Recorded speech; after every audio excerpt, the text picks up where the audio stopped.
আপনার যেকোনো একজন নায়ককে মিমিক করে দেখাতেই হবে। রাজের সাথেই তোমার ম্যাক্সিমাম টাইম এই কাজু রেখার জন্য কেটেছে। যখন আমরা একসাথে থাকি বা কিছু একটা তোমার আগে এই বেব কাম এদিকে আসো, তোমার সাথে কথা আছে চলো। আরিফিন শুভ আপনার ক্রাশ ছিলেন, এখন তিনি আপনার নায়ক। ক্রাশ যদি কখনো আপনাকে প্রেমের প্রস্তাব দেয় কি বলবেন?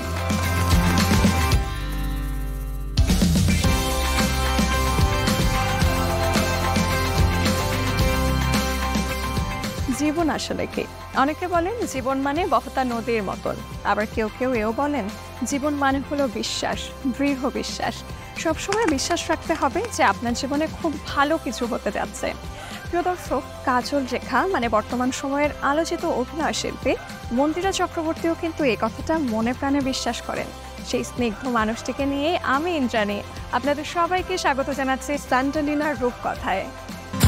মন্দিরা চক্রবর্তী এই সময়ের আলোচিত চিত্রনায়িকাদের মধ্যে অন্যতম। কাজল রেখা চলচ্চিত্রের নাম ভূমিকায় অভিনয় করে দেশব্যাপী বেশ পরিচিতি পেয়েছেন। খুব শীঘ্রই নীলচক্র চলচ্চিত্রে তাকে দেখা যাবে। স্যান্ডেলিনার রূপকথায় আমাদের আজকের অতিথি মন্দিরা Chakraborty.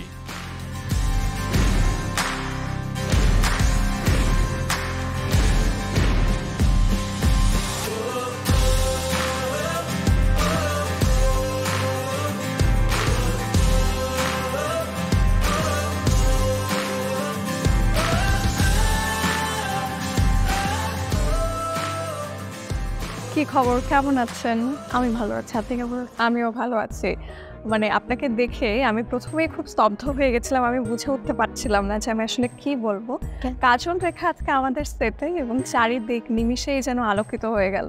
Thank you so much. আপনি তো ছোটবেলা থেকে নাচ করেন এবং এর সাথেই বেড়ে ওঠা অনেক লম্বা সময় ধরে 2012 সালে সেরা নাচেতে আপনি সেকেন্ড রানার আপ হয়েছিলেন।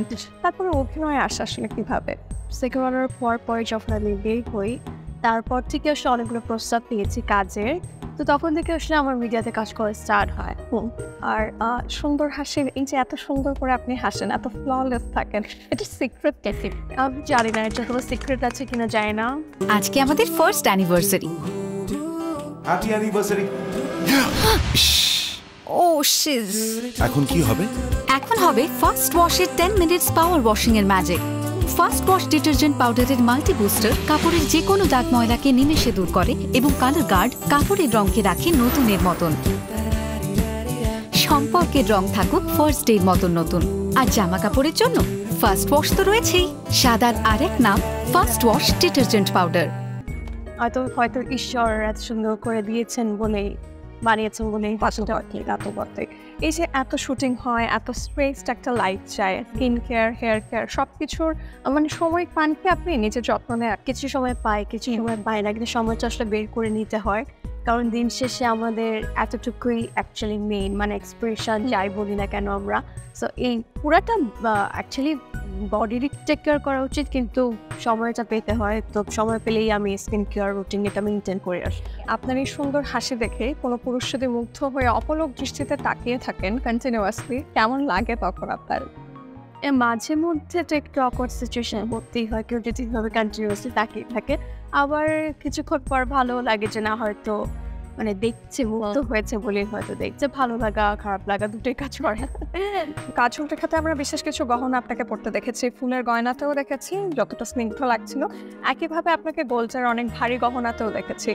গহনার চয়েসটা আসলে কে করেছিলেন, কস্টিউম ডিজাইনার নাকি আপনারও কোনো ইনপুট? না, একদমই আমার উপর ছিল না, পুরাটাই কস্টিউম ডিজাইনারের উপর দায়িত্ব। কিন্তু কখনো একটু ইচ্ছা হয়নি? কারণ আমরা জানি আপনি কিন্তু জুয়েলারির প্রতি ভীষণ রকমের ফ্যাসিনেটেড, খুব ভালোবাসেন। হ্যাঁ, এই আগ্রহটা কবে থেকে এলো, মানে জুয়েলারির প্রতি ভালোবাসাটা কবে থেকে? একদম ছোটোবেলা থেকে। কারণ যখন আমি নাচ করি 3.5 বছর বয়স থেকে, তো আমাদের নাচের ক্ষেত্রে কী হয়, মানে এক একটা নাচে এক এক রকম জুয়েলারি পরতে হয়, এক একটা মানে বেস করে। তো তখন থেকে আসলে আমার জুয়েলারির প্রতি আগ্রহ অনেক বেশি।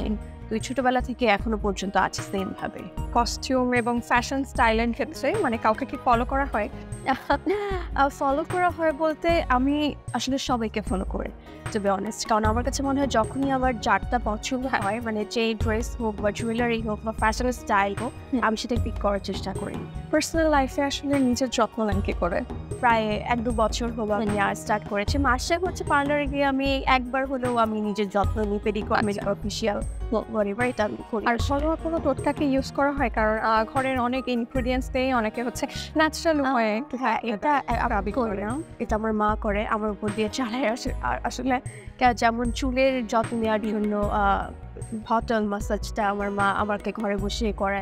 তারপর হচ্ছে কোনো প্যাক টাইপ মা কি যেন মিশিয়ে বানিয়ে এটা দিয়ে চুলের যত্ন করে আমার। তো ওটা আমি জানি ইনগ্রিডিয়েন্টস কি, বাট যত্ন করা হয়।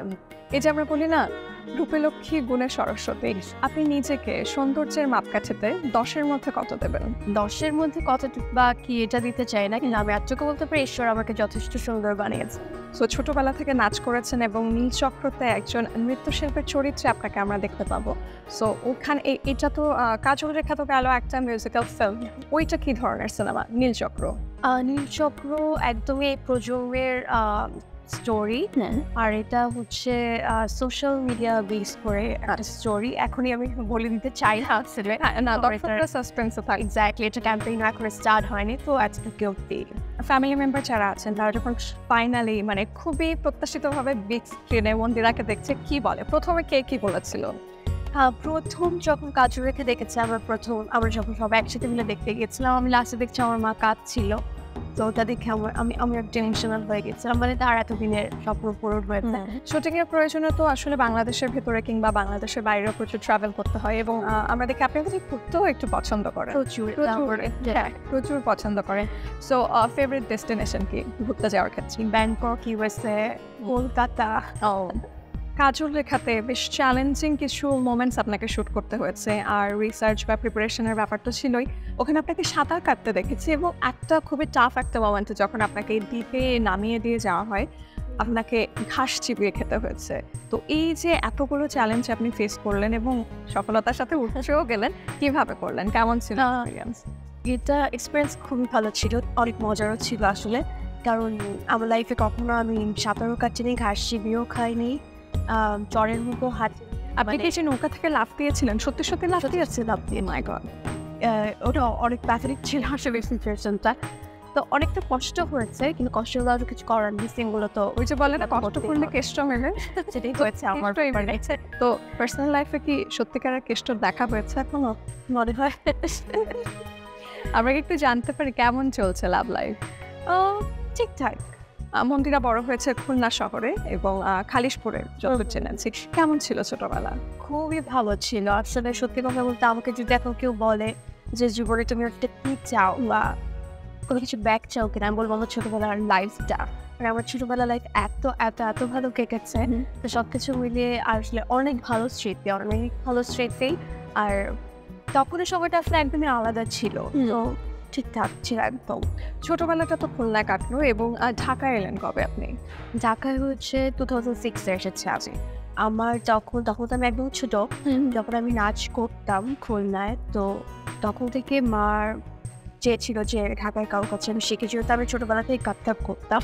তো বড় হয়ে আমার গুরু হচ্ছে শিবু মোহাম্মদ স্যার, তো ওনার কাছে আমি তালিম নেওয়ার জন্য এসেছি। তখন মা বললো যে গেছে। হ্যাঁ, আচ্ছা। তো আমরা তো অনেক গল্প করলাম, আড্ডা দিলাম, তবে এবার আপনার সাথে মজার একটা খেলা খেলবো, উইচ ইজ র্যাপিড ফায়ার।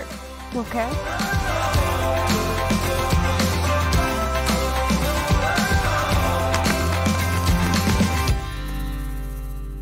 কোনো কোয়েশ্চেন কিন্তু স্কিপ করা যাবে না, এগুলো পরীক্ষার মধ্যে ফেলে দিলেন। ওকে। মন্দিরা চক্রবর্তী একজন অভিনেত্রী। আপনার আরও একটি ডাকনাম রয়েছে, সেটা কি? পূজা। অনেকে বলেন আপনি নায়ক শরীফুল রাজের সাথে বাস্তবে প্রেম করছেন। একদমই না। আরিফিন শুভ আপনার ক্রাশ ছিলেন, এখন তিনি আপনার নায়ক। ক্রাশ যদি কখনো আপনাকে প্রেমের প্রস্তাব দেয়, কি বলবেন? আমার মনে হয় ক্রাশ পর্যন্তই থাকা ভালো, ওটাই সারা জীবন মেনটেন করে যাওয়া উচিত। যে অভিনেতাদের সাথে কাজ করেছেন তাদের সম্পর্কে একটা করে মজার তথ্য দিতে হবে। শরীফুল রাজ খুবই ফান লাভিং। খায়রুল বাসার অনেক চুপচাপ ডিসেন্ট একটা পার্সন। আরিফিন শুভ ভালো মনের মানুষ। Mosharraf Karim my favourite. তাহসান আমার মনে হয় তাকে দেখলে প্রত্যেকটা মেয়ের একটা প্রেম যে ব্যাপারটা প্রেমাটা লাগে, ওটা জেগে ওঠার বিষয় আছে। তার সজল গুড একটু আপনার যে কোনো একজন নায়ককে মেবি করে দেখাতেই হবে।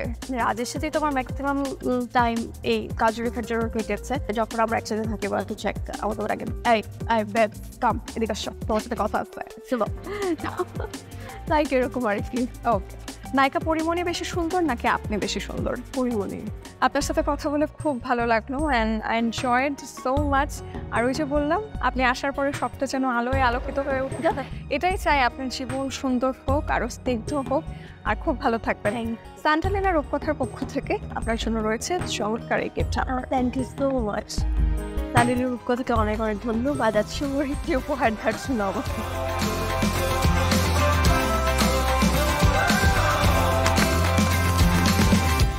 আমন্ত্রণ জানাচ্ছি রূপকথায়, সঙ্গে আছি আমি রাহিমা সুলতানা রিতা। আশা করি আপনারা ভালো আছেন। আজকে আমি আপনাদের ন্যাচারাল একটা নাইট ক্রিম তৈরি করে দেখাবো। আর আমার সঙ্গে আছে মডেল জান্নাত। জান্নাত, কেমন আছো? আলহামদুলিল্লাহ, আপনি কেমন আছেন? আমি ভালো আছি। তোমাকে পেয়ে তো আরো ভালো লাগছে। তুমি কি কি করছো বলো? আমি পড়াশোনা শেষ করে এখন একটি প্রাইভেট কোম্পানিতে জব করছি, তার পাশাপাশি মডেলিং, অভিনয় এই কাজগুলো করা হচ্ছে। দারুণ। তাহলে তো অনেক কাজ করছো, যেহেতু স্কিনের একটা এক্সট্রা কেয়ার নেওয়া দরকার, তাই না? জি অবশ্যই। তো আমি আজকে একটা ন্যাচারাল নাইট ক্রিম কেমন করে তৈরি করবেন আপনারা বাড়িতেও, সেটা আমি দেখাচ্ছি। খুব সিম্পল কিছু উপকরণ, যা কিনা আমাদের বাড়িতেই থাকে, হাতের কাছে, কিচেনে, তাই দিয়ে আমি বানিয়ে দেখাবো। আমি এখন দেখাচ্ছি আমার কি কি লাগছে। এখানে আমি নিচ্ছি হলো চালের গুঁড়া।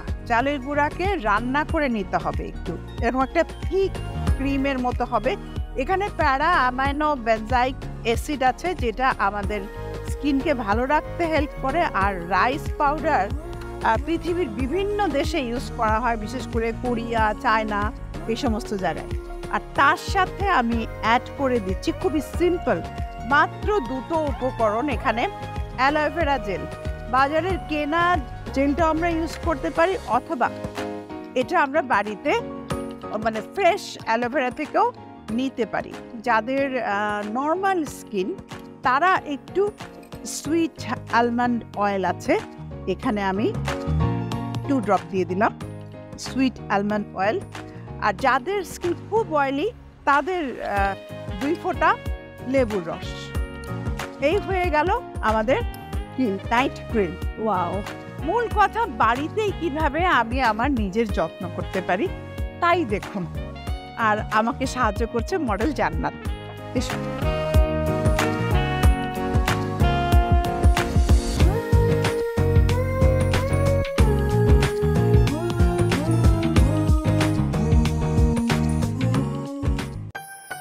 সৌন্দর্য ফুটে উঠুক প্রতিটি মনে, সৌরভ ছড়িয়ে পড়ুক দিকে দিকে, ঐতিহ্যের আরেক নাম হোক আধুনিকতা, ঠিক যেমন স্যান্টালিনা।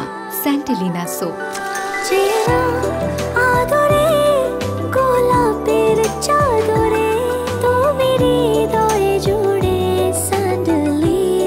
স্যান্টালিনা সোপ, রূপচর্চায় আভিজাত্য।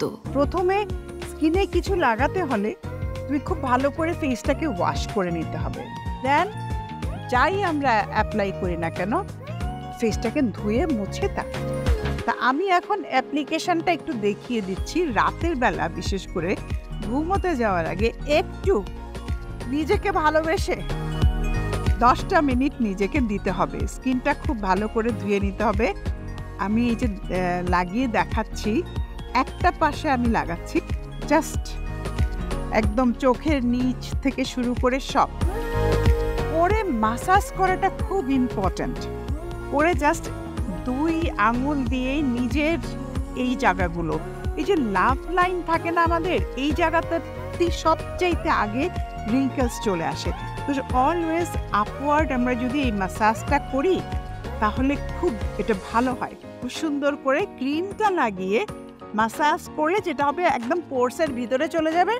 আর এইভাবে ঘুমিয়ে পড়লে রাতে যখন স্কিন নিজেই তার রিপেয়ারিংয়ের কাজ করে, এই সব ন্যাচারাল ইনগ্রেডিয়েন্টসের মধ্যে যে উপকরণগুলো আছে, প্রত্যেকটা উপকরণ কিন্তু আমাদের স্কিনের জন্য খুবই ভালো। এইভাবে আমরা কন্টিনিউ করলে স্কিনটা অনেক ভালো থাকবে, সানট্যান দূর করবে এবং ফ্লোলেস স্কিন থাকবে। জান্নাত, তোমার ফিলিংসটা বলো, কেমন লাগে? আমার খুব ভালো লাগছে। আসলে আমি নিজেও ন্যাচারাল ইনগ্রিডিয়েন্টস ইউজ করতে ফেসে খুব পছন্দ করি। যেহেতু কোনো কেমিক্যাল নেই, আমার মনে হয় অনেক দিন পর্যন্ত ইয়াং থাকার যে রহস্য, এর পেছনে ন্যাচারাল ইনগ্রিডিয়েন্টসটাই কাজ করে থাকে। 100%। তো আমার খুব ভালো লেগেছে। থ্যাংক ইউ সো মাচ আমাকে সময় দেওয়ার জন্য। আপনাকে অনেক অনেক ধন্যবাদ, আপনি এত এত সিক্রেটস আমাদের সাথে শেয়ার করেন। আমরা আসলে আপনার সৌন্দর্যের রহস্যটাও জানতে পেরেছি। Believe in yourself and love yourself খুবই ইম্পর্ট্যান্ট। দেখা যাবে যে এইটা আপনি যদি করেন তাহলে সারা জীবন চিরতরুণ থাকবেন। দেখা হবে আবারও, ভালো থাকবেন।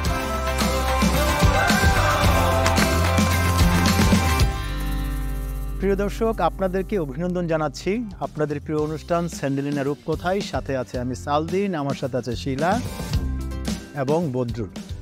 চলুন এ পর্বে আমরা শিখব কিভাবে মনকে নিয়ন্ত্রণ করে শ্রেষ্ঠ হওয়া যায়। বিক্ষিপ্ত চিন্তাই কেবলমাত্র মনকে ধ্বংস করে। বিক্ষিপ্ত চিন্তাকে এক জায়গায় রাখাটাই হলো মনের ব্যায়াম। সেজন্য মেডিটেশন বা ধ্যান করার কোনো বিকল্প নেই। চলুন আমরা শিখব কিভাবে সহজেই ধ্যান করা যায়। সেজন্য আমরা ক্রস লেগ পজিশনে বসব, চোখ বন্ধ থাকবে, পৃথিবীর সব কিছু থেকে ডিটাচড হয়ে শুধুমাত্র অ্যাটাচড হবেন আপনার সাথে। আপনার প্রাণ হলো আপনি, সেজন্য বেদ বা শ্বাসই হলো মানুষের প্রাণ। যদি আপনি আপনার শ্বাসটুকু কিভাবে আপনার ভিতরে যাচ্ছে এবং কিভাবে বের হচ্ছে এটিকে যদি অনুসরণ করেন, তখন আপনি খেয়াল করবেন আপনার মধ্যে একটি আরামদায়ক অবস্থা সৃষ্টি হচ্ছে। এই আরামদায়ক অবস্থাটা সৃষ্টি হওয়া মানেই হলো আপনি আপনার মনকে নিয়ন্ত্রণ করা শিখছেন। মন যদি চলে যায়, তারপরে তাকে জোর না করে আবার একটি জায়গায় নিবিষ্ট করবার, তারপর আবার চলে যাবে, চেষ্টা করবেন আবার নিবিষ্ট করবার। একটা সময় যখন আসবে যে আপনার মন ঠিক জায়গায় থাকে, তখন আপনাকে আর বসে অভ্যাস করতে হবে না। আপনি আপনার জীবনে দাঁড়িয়ে, বসে, কাজের মধ্যে যে কোনো সময় মনকে আপনি নিয়ন্ত্রণ করতে পারবেন এবং মনকে আপনি মনের যে ক্ষমতা সেটিকে আপনি ব্যবহার করতে পারবেন। শ্বাস কিভাবে যাচ্ছে সেটিকে অনুসরণ করবেন, শ্বাস কিভাবে বের হচ্ছে এটিকে অনুসরণ করবেন। অথবা আপনি আরেকটি করতে পারেন যে নাকের ডগাকে অনুসরণ করতে পারেন, যে আমার মনকে, চিন্তাকে, সব চিন্তাকে আমি এখানে রাখবো। এই জায়গাগুলোতে যখন আমরা ফোকাস করি তখন আমাদের ব্রেন ভাইব্রেশন, এখন আমরা যে লেভেলে আছি এই লেভেলকে বলে বেটা লেভেল। এই লেভেলে আসলে আমাদের শরীরের ক্ষয় হয়, কিন্তু আমরা যখন এখানে অথবা এখানে ফোকাস করি তখন আমাদের ব্রেন ভাইব্রেশন বেটা লেভেল থেকে স্লো ডাউন আলফা লেভেলে চলে যায়। আপনি আপনার চিন্তাকে যত বেশি সময় আলফা লেভেলে রাখতে পারবেন, তার মানে হলো আপনি আপনার নিয়ন্ত্রণ আপনার মধ্যে চলে আসবে। বৈজ্ঞানিকরা দেখেছেন আমাদের চিন্তাই হলো আমাদের সকল কিছুর মূল। আমরা চিন্তাকে যখন শান্ত করি তখন আমাদের ভিতরে পজিটিভ হরমোনগুলো সিক্রেশন হয়, আমাদের ভিতরে সব ধরনের আরাম অবস্থা সৃষ্টি হয়। এই চিন্তা যখন অস্থির হয়ে যায়, চিন্তা যখন বিক্ষিপ্ত হয়ে যায়, তখন আমাদের ভিতরে সব ধরনের ক্ষতিকর অবস্থা সৃষ্টি হয়। সেজন্য আপনি এইভাবে চিন্তাকে নিয়ন্ত্রণ করবেন তিনটি প্রক্রিয়ায় নিয়ন্ত্রণ করার পর কিছু আমরা আসন দেখাবো, যে আসনগুলো আমাদেরকে সাহায্য করে মনকে নিবিষ্ট করার জন্য। সেজন্য আজকে আমরা শুধু একটি আসনই দেখাবো। এই আসনটির নাম হলো ট্রি পোজ। সোজা দাঁড়িয়ে শরীরের ওজন যে কোনো একটি পাশে রেখে একটি হাঁটু ভেঙে আমরা এইভাবে থাকবো। প্রিয় দর্শক, লক্ষ্য রাখুন, এটির ফলে কিন্তু আপনার মন কখনোই বিক্ষিপ্ত হবে না। ধীরে ধীরে আস্তে আস্তে চেষ্টা করুন চোখ বন্ধ করে ফেলবার। আপনি যখন চোখ বন্ধ করে ফেলবেন তখন দেখবেন আপনার ব্লাড সার্কুলেশন, আপনার হার্টবিট, আপনার সব কিছু এমন একটি শিথিল এবং আরাম অবস্থায় আছে। আপনি এই অবস্থাটিতে আপনার ইউজড যখন আপনি হয়ে যাবেন, আপনার সিস্টেম এই অবস্থা থেকে বের হতে চাইবে না। তার মানে হলো আপনি সম্পূর্ণ আপনার সিস্টেমটিকে নিয়ন্ত্রণ করতে পেরেছেন। এখানেও কমপক্ষে আপনি চোখ বন্ধ করে 2, 4, 5, 10, 20 মিনিট থেকে অভ্যস্ত হয়ে আবার অপর একটি পাশেও আপনি করবার চেষ্টা করবেন। এই সবগুলো চর্চা করে সর্বশেষে আপনি শবাসনে বিশ্রাম নেবেন। প্রিয় দর্শক, আগামী পর্ব দেখবার আমন্ত্রণ জানিয়ে আজকের মতো এখানে শেষ করছি। ভালো থাকুন, সুস্থ থাকুন, আমাদের সাথেই থাকুন।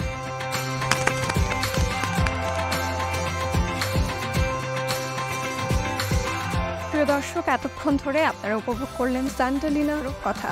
আজকের আয়োজনে বরাবরের মতোই আমি ইন্দ্রাণী এসেছিলাম আপনাদের সাথে, এবং আমাদের সাথে ছিলেন একজন তারকা যার সাথে হয়েছে জম্পেশ আড্ডা। আরও ছিল আমাদের ঘরোয়া বিউটি টিপস এবং নিত্যদিনের মতোই দারুণ কিছু যোগার আসন। দর্শক, আগামী পর্ব দেখার আমন্ত্রণ জানিয়ে আজকের মতো আমি বিদায় নিচ্ছি। তবে সে পর্যন্ত সবাই ভালো থাকুন, সুস্থ থাকুন, সুন্দর থাকুন। মাছরাঙা টেলিভিশনের সাথে থাকুন।